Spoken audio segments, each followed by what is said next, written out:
Hello everyone, welcome back GKGS online practice hub. इस video में हम सीडीपी के एक इम्पॉर्टेंट टॉपिक बुद्धि यानी इंटेलिजेंस पर डिस्कस करने वाले हैं। इस टॉपिक से जितने भी क्वेश्चंस आपके एग्जाम के पॉइंट ऑफ व्यू से बन सकते हैं सभी को हम इस वीडियो में कवर करने का प्रयास किए हैं। यह वीडियो आपके सभी एग्जाम जैसे कि C TET, UP TET, DSSB, REET और सुपर टेट के लिए अत्यंत महत्वपूर्ण होगा। तो वीडियो को पूरा देखिएगा। ये सारे क्वेश्चंस MCQ टाइप के हैं जबकि एग्जाम के लिए हेल्पफुल हैं। चलिए क्वेश्चन स्टार्ट करते हैं। आज का पहला क्वेश्चन है, बुद्धि का द्विकारक सिद्धांत संबंधित है। Options A Spearman, B Thurstone, C Thorndike, D Skinner. सही विकल्प हो जाएगा ऑप्शन ए स्पीयरमैन। स्पीयरमैन ने कहा कि बुद्धि की संरचना दो कारकों से हुई है, जिसमें पहला है जनरल कारक यानी जी फैक्टर और एस कारक यानी स्पेसिफिक फैक्टर। स्पीयरमैन ने कहा कि बुद्धि की संरचना दो कारकों से हुई है, जिसमें एक सामान्य कारक होता है और दूसरा विशिष्ट कारक। चलते हैं नेक्स्ट क्वेश्चन पर। अगला क्वेश्चन है क्वेश्चन नंबर 2। यह आवश्यक नहीं है कि उच्च बुद्धि लब्धि वाले बच्चे खाली स्थान है में भी उच्च होंगे। यानी आपको बताना है कि उच्च बुद्धि वाले बच्चे किसमें उच्च नहीं होंगे। सृजनशीलता, बी अध्ययन, सी विश्लेषण, डी अच्छे अंक प्राप्त करने में। जो व्यक्ति की उच्च बुद्धि लब्धि होती है वह अध्ययन में अच्छा होता है, किसी समस्या का विश्लेषण करने में भी अच्छा होता है और अधिकतर अपनी कक्षाओं में अच्छे अंक प्राप्त करता है। लेकिन जरूरी नहीं है कि वह सृजनशील भी हो। ऑप्शन ए राइट है, क्योंकि जिसकी उच्च बुद्धि होती है वह किसी भी समस्या का समाधान करने में सक्षम होता है, लेकिन सृजनशीलता से तात्पर्य किसी भी वस्तु के निर्माण या नवीन विचारों से होता है।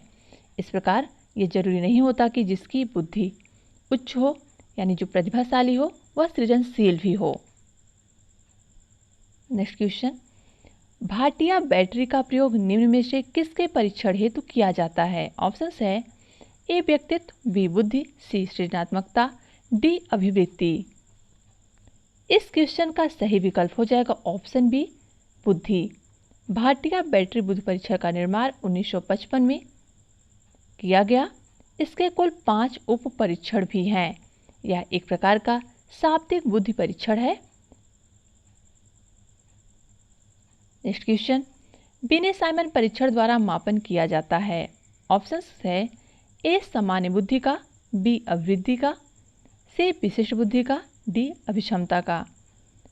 वैसे सभी को पता है कि बिने साइमन परीक्षण का प्रयोग बुद्धि मापने के लिए किया जाता है, लेकिन यह बुद्धि किस प्रकार की होती है। सही आंसर है ऑप्शन सी विशिष्ट बुद्धि या व्यक्तिगत बुद्धि। याद रखिएगा, बिने साइमन बुद्धि परीक्षण व्यक्तिगत बुद्धि परीक्षण है, क्योंकि दो प्रकार के बुद्धि परीक्षण होते हैं, एक व्यक्तिगत होता है और दूसरा सामूहिक। तो बिने साइमन बुद्धि परीक्षण व्यक्तिगत बुद्धि परीक्षण है और इसका निर्माण बिने साइमन द्वारा संयुक्त रूप से 1905 में किया गया था। यह बुद्धि का पहला परीक्षण है, याद रखिएगा। नेक्स्ट क्वेश्चन, क्वेश्चन नंबर 5, मानसिक आयु के प्रत्यय का सर्वप्रथम प्रयोग किया। ऑप्शंस है थॉर्नडाइक, बी स्पीयरमैन, सी गिलफोर्ड, डी बिने साइमन। मानसिक आयु का जो सर्वप्रथम प्रयोग किया गया था वो बिने साइमन के द्वारा ही प्रयोग किया गया था। ऑप्शन डी सही आंसर है। नेक्स्ट क्वेश्चन, टर्मन के अनुसार 90 से 100 के बीच बुद्धि लब्धि का बालक माना जाता है। ऑप्शंस हैं ए मंद बुद्धि, बी सामान्य बुद्धि, सी श्रेष्ठ बुद्धि, डी छेड़ बुद्धि। सही विकल्प है ऑप्शन बी सामान्य बुद्धि। टर्मन ने जो बुद्धि का वर्गीकरण किया है उसमें 90 से 110 के बीच जिन बालकों की बुद्धि लब्धि आती है वो सामान्य बुद्धि श्रेणी में आएंगे। नेक्स्ट क्वेश्चन, स्टैनफोर्ड बिने परीक्षण मापन करता है। किसका मापन करता है। ए व्यक्तित्व का, बी बुद्धि का, सी पढ़ने की दक्षता का, डी उपयुक्त में से कोई नहीं। इस क्वेश्चन का सही विकल्प है ऑप्शन बी, स्टैनफोर्ड विनी परीक्षण बुद्धि का मापन करता है, जिसका निर्माण अभी मैंने आपको बताया 1905 में किया गया था। यह बुद्धि का प्रथम परीक्षण था जिसे संयुक्त रूप से साइमन और विनी ने बनाया था। नेक्स्ट क्वेश्चन, बुद्धि लब्धि अवधारणा के प्रथम प्रतिपादक कौन है? ऑप्शंस देख लेते हैं। A J P Guilford, B J S. Bruner, C Alfred विनी, डी विलियम स्टर्न। क्या हो सकता है इस क्वेश्चन का आंसर? सही विकल्प हो जाएगा ऑप्शन डी, विलियम स्टर्न ने। विलियम स्टर्न ने 1912 ईस्वी में सर्वप्रथम मानसिक आयु यानी मेंटल एज और वास्तविक आयु के अनुपात को लेकर बुद्धिलब्धि की अवधारणा दी थी। याद रखिएगा, जो बुद्धिलब्धि का सूत्र है जिसे हम बुद्धिलब्धि निकालते हैं, उसकी अवधारणा सर्वप्रथम विलियम स्टर्न ने दिया था। कब? 1912 में। लेकिन 1916 में मानसिक आयु अपान वास्तविक आयु यानी मेंटल एज अपान रियल एज यानी वास्तविक आयु इंटू 100, ये जो फार्मूला है IQ बराबर, ये 1916 में टर्मन ने सर्वप्रथम इसका प्रयोग किया। इसकी अवधारणा बुद्धिलब्धि की विलियम स्टर्न ने 1912 में दी। उन्होंने मानसिक आयु अपान वास्तविक आयु ही दिया था, लेकिन उसमें 100 का मल्टीप्लाई कर इसे व्यवस्थित ढंग से प्रयोग टर्मन द्वारा किया गया है। ये दोनों इक्वेशंस आपके एग्जाम के लिए इंपॉर्टेंट है।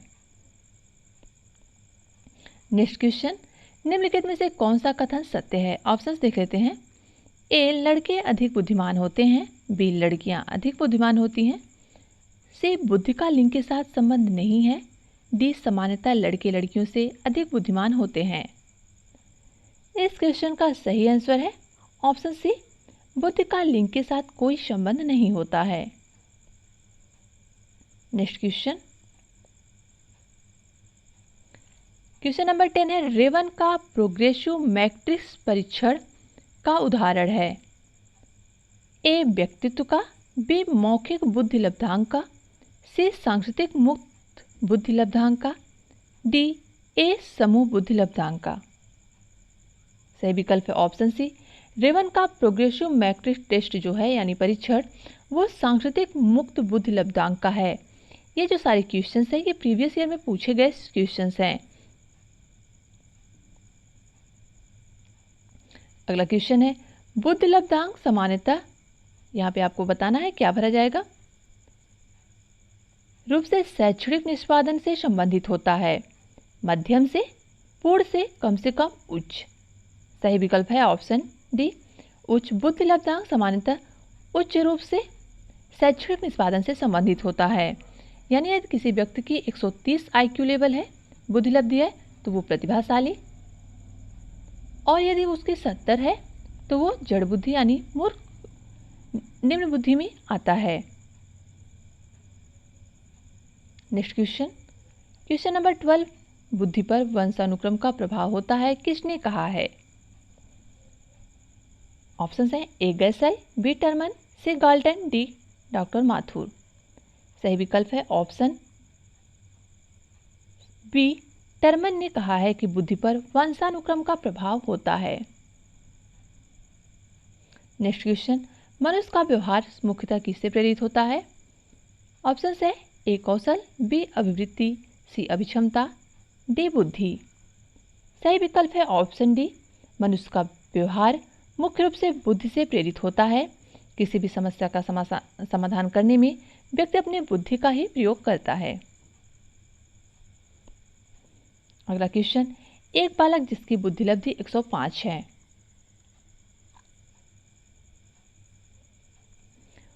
उसे वर्गीकृत किया जाएगा किस प्रकार की श्रेणी में? ए श्रेष्ठ बुद्धि, बी सामान्य से अधिक, सी सामान्य बुद्धि, डी मंद बुद्धि। क्या होगा इस क्वेश्चन का सही आंसर? सही विकल्प है ऑप्शन सी, सामान्य बुद्धि। सामान्य बुद्धि की जो वर्गीकरण है वो 90 से 110 के बीच है, तो 105 इसी के बीच आता है, इसीलिए इसे हम समानुवृद्धि में डिवाइड करेंगे। नेक्स्ट क्वेश्चन, बुद्धि समावेश करती है किस प्रकार के चिंतन को? ए अपसारी चिंतन, बी अभिसारी चिंतन, सी समालोचित चिंतन, डी विचारशील चिंतन। सही विकल्प है ऑप्शन बी अभिसारी चिंतन। याद रखिएगा, बुद्धि अभिसारी चिंतन को समावेश करती है, और यदि पूछे सृजनात्मकता तो अपसारी चिंतन को। याद रखिएगा, दोनों इक्वेशन इंपॉर्टेंट है। सृजनात्मकता जो होती है, क्रिएटिविटी, वो अपसारी चिंतन का समावेशन करती है और बुद्धि अभिसारी चिंतन का। नेक्स्ट क्वेश्चन, निम्नलिखित में से बौद्धिक वातावरण को प्रभावित करने वाले सबसे महत्वपूर्ण कारक कौन सा है? ऑप्शंस है ए विद्यालय का वातावरण, बी परिवार का वातावरण, सी पास पड़ोस का वातावरण, डी इनमें से कोई नहीं। सही विकल्प हो जाएगा ऑप्शन डी परिवार का वातावरण, जो बौद्धिक वातावरण को प्रभावित करने वाला सबसे महत्वपूर्ण कारक है। वैसे तो ये सभी कारक बालक के व्यवहार को प्रभावित करते हैं, लेकिन सबसे इम्पोर्टेंट अगर पूछा गया है तो परिवार का वातावरण। सृजनशीलता मौलिक परिणामों को अभिव्यक्त करने की मानसिक प्रक्रिया है। उपरोक्त कथन किसके द्वारा दिया गया? इस क्वेश्चन का सही विकल्प है option A crow and crow. सृजनशीलता मौलिक परिणामों की अभिव्यक्त करने की मानसिक प्रक्रिया है, यह क्रो एंड क्रो के द्वारा कहा गया। नेक्स्ट क्वेश्चन, पूर्व अनुभव के आधार पर संवेदना को अर्थ प्रदान करना कहलाता है। पूर्व अनुभव के आधार पर संवेदना को अर्थ प्रदान करना कहलाता है प्रत्यक्ष ज्ञान। ऑप्शन सी सही है। यह अभी 2021 में जो एग्जाम हुआ था यूपी टेट का, उसमें भी ये क्वेश्चन आया हुआ है, जो 2022 जनवरी में हुआ, तो पोस्टपोन हो गया था ना पेपर लीक की वजह से। नेक्स्ट क्वेश्चन, क्वेश्चन नंबर 19, जो बुद्धि सिद्धांत में सम्मिलित मानसिक प्रक्रियाओं जैसे पराघटक और बुद्धि द्वारा लिए जा सकने वाले विधि रूपों में जैसे कि सृजनात्मकता बुद्धि को शामिल करता है, वह है। सही विकल्प है ऑप्शन बी स्टेनबर्ग का बुद्धिमत्ता का तीव्रन सिद्धांत।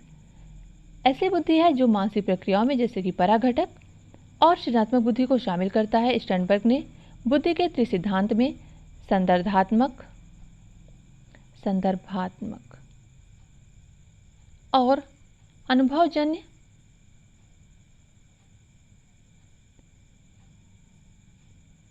और तीसरा है पराघटक बुद्धि दी है। चलते हैं नेक्स्ट क्वेश्चन पर। अगला क्वेश्चन है क्वेश्चन नंबर 20, बुद्ध के तरल क्रिस्टलीय प्रतिमान के प्रतिपादक कौन थे?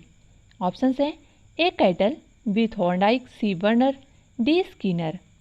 सही विकल्प है ऑप्शन ए कैटल। कैटल ने बुद्ध के तरल क्रिस्टलीय प्रतिमान का प्रतिपादन किया है। उनके अनुसार मानव की बुद्धि वंशानुक्रम का प्रभाव होती है। चलते हैं नेक्स्ट क्वेश्चन पर। अगला क्वेश्चन है, बहुबुद्धि सिद्धांत के अनुसार सभी प्रकार के पशुओं, खनिजों और पेड़ पौधों को पहचानने और वर्गीकृत करने की योग्यता क्या कहलाती है? सही विकल्प है ऑप्शन बी प्राकृतिक बुद्धि, जिसमें हम पशुओं, खनिजों और पेड़ पौधों के पहचानने और वर्गीकरण करने की योग्यता रखते हैं। बहुबुद्धि का सिद्धांत गार्डनर ने दिया था, याद रखिएगा। बुद्धि का एक तत्व सिद्धांत बिनेश रायमन ने, द्विकारक सिद्धांत स्पीयरमैन ने, और बहुबुद्धि सिद्धांत गार्डनर ने, और बहुकारक सिद्धांत जो दिया था उसको थॉर्नडाइक ने। याद रखिएगा, थॉर्नडाइक ने बहुकारक सिद्धांत दिया है और बहुबुद्धि का सिद्धांत गार्डनर ने दिया था।